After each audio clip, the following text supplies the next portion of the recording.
you've ever done any sailing, you understand what it's like to be out on a really windy day. There's nothing any more exhilarating than harnessing the power of the wind and what that can mean in terms of just setting you free on the water. You also know, however, that the flip side is it's also the day that's the most dangerous.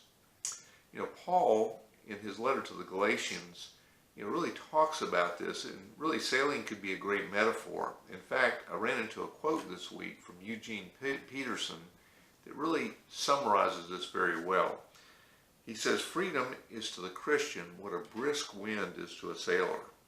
It makes the day worthwhile and exciting, but it also requires vigilant and alert decision at sail and at rudder." Paul knew that the argument that he had made in the first 4 chapters of the letter of Galatians could be misinterpreted. It could lead to some misunderstanding about what freedom really meant. And so last week in chapter 5, our lesson we had last week, we talked about how Paul said that the freedom needed to be used to love and to also allow the fruit of the Spirit to be produced. Today he gives us in chapter 6 4 more ways that we as Christians can use our freedom in Christ. Look at verse 1 of chapter 6. Paul writes, "Brothers and sisters, if a person is caught doing something wrong, you who are spiritual should restore someone like this with a spirit of gentleness. Watch out for yourselves so you won't be tempted too." So here he gives us the first way that we as Christians can use our freedom in Christ, and that is freedom to forgive. When somebody does something wrong, really we have 3 responses. First, we can condemn the person. Or worst, if the wrongdoing was towards ourselves, we can even retaliate. Second response, we can condone it. Kind of a lazy approach. Or third is we can forgive. With forgiveness, we're to acknowledge sin and then work to restore the other person with a spirit of gentleness, Paul says. Think about marriages, work relationships, and even friendships, and how much better they would be with a healthy dose of this type of forgiveness. Now, make no mistake about it, forgiveness of the 3 options is the most difficult. Paul also warned us here in this verse when he says, "Watch out for yourselves so you won't be tempted too." I think he was warning us here about having a holier-than-thou type of an attitude. Listen, we can be tempted also. And we need to be careful about judging others in this situation, because not only do we probably need to forgive someone, we also probably need to be forgiven. Look at verses 2 through 3. Paul writes, "Carry each other's burdens, and so you will fulfill the law of Christ. If anyone thinks they are important when they aren't, they're fooling themselves." Here Paul gives us the second way that we're free to use our freedom in the Spirit, and that is free to help others. Notice he talks about carrying each other's burdens. When someone is experiencing the worst that this world has to offer, what they really need is for a couple of us to come alongside them and help carry their burdens. But Paul also warns us not to be judgmental and condescending when attempting to help someone. Hurling Bible verses at someone who's hurting isn't always the thing that will help. And make no mistake about it, it's the small gestures of kindness that always help the most. A meal, a visit, a card. Now, in verses 4 through 5, Paul writes, "Each person should test their own work and be happy with doing a good job, and not compare themselves with others. Each person will have to carry their own load." Here Paul gives us the third way that we can use our freedom, and that is to be responsible. He says, be happy with doing a good job.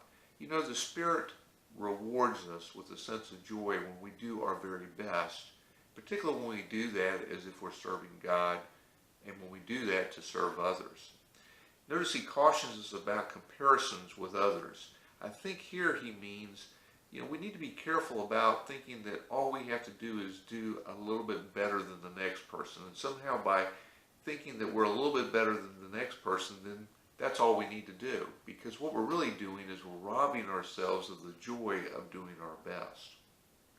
He also says, carry your own load. In fact, he says, we will have to carry our own load, pointing to the fact that we don't want to be a burden to others. Finally, in verse 7, Paul writes, make no mistake, God is not mocked. A person will harvest what they plant.